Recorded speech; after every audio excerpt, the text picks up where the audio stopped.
আমরা রমাদানুল মুবারকের মোটামুটি শেষের দিকে এসে পৌঁছেছি।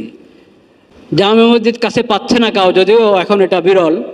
এখন তো সব জায়গায় মসজিদ বলতে এখন জামে মসজিদ, শুধু পাঞ্জেগানা মসজিদ খুঁজে পাওয়া এখন মুশকিল। মসজিদ যত ছোট্ট হোক সবাই জরুরি মনে করে যে আমার মসজিদটা জামে মসজিদ হতে হবে। এটা কিন্তু মূল নিয়ম না। মূল নিয়ম হলো জামে মসজিদের সংখ্যা কম হবে, পাঞ্জেগানা মসজিদের সংখ্যা বেশি হবে।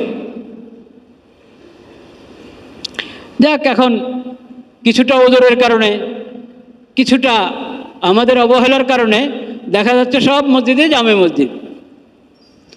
তো যদি কোথাও এরকম থাকে পাঞ্জেগানা মসজিদ, সেখানে এতেকাফ করবে। যদি কষ্ট হয়ে যায় দূরের মসজিদে যেতে, তখন জুমার জন্য আবার যেতে হবে জামে মসজিদে। জুমা পড়ে আবার চলে আসবে পাঞ্জেগানা মসজিদে। তো এতেকাফের জায়গা মসজিদ। গত জুমা আমি বলেছিলাম, মা বোনদের জন্য কিন্তু এতেকাফের জায়গা তাদের মসজিদ, তাদের মসজিদ। মা বোনদের মসজিদ কোনটা? ঘর। তার ঘরে একটা নির্দিষ্ট জায়গা থাকবে, ছোট্ট কামরা, বা কামরা না হোক পর্দা দিয়ে আলোক করবে, পর্দাও না দেখ, নিয়ত করে রাখবে এটা আমার ইবাদতের জায়গা। ওখানে নামাজ পড়বে, তেলাওয়াত করবে, জিকির আজকার করবে, ওটাকে পাক পবিত্র রাখবে। ওখানে খুশবু লাগিয়ে ওই জায়গাটাকে সুন্দর করে রাখবে। ওই জায়গা তার ইবাদতের জায়গা, ওটাই তার মসজিদ। হাদিস শরীফে বলা হয়েছে এটা। তাদের ঘরের মধ্যে ইবাদতের জন্য যে জায়গা, ওটা তাদের মসজিদ। আমরা যে মসজিদে নামাজ পড়তে আসি, এই মসজিদে থেকে তাদের ওই ঘরের মসজিদে নামাজ পড়া তাদের জন্য উত্তম। আমরা জমাতের নামাজে মসজিদে যখন আসি, তাহলে কত গুণ বেশি? কত গুণ? 27 গুণ, 25 গুণ, 27 গুণ বেশি।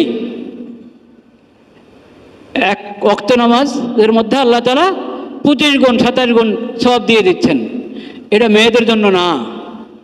মেয়েরা যদি মসজিদের জমাতে শরীক হতে চায়, তাহলে কমতে থাকবে সওয়াব। এই সওয়াব তারা পেতে চাইলে তাদের ঘরের মসজিদে নামাজ পড়বে, তাহলে এই সওয়াব তারা পাবে।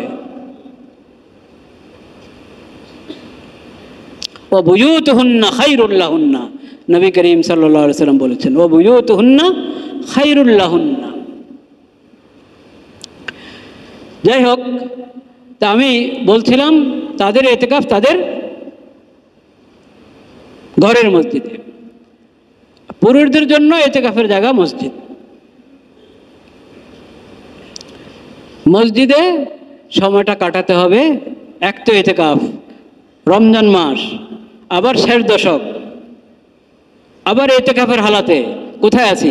মসজিদে আছি।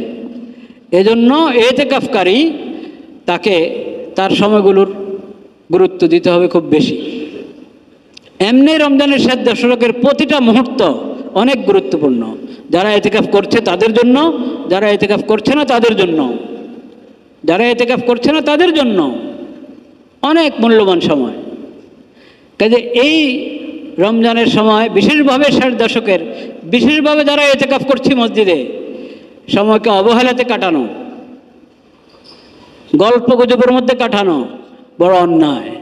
এটা থেকে আমরা সবাই বেঁচে থাকার চেষ্টা করব ইনশাআল্লাহ। সময়কে খুব মূল্য দিতে হবে, খুব গুরুত্ব দিতে হবে।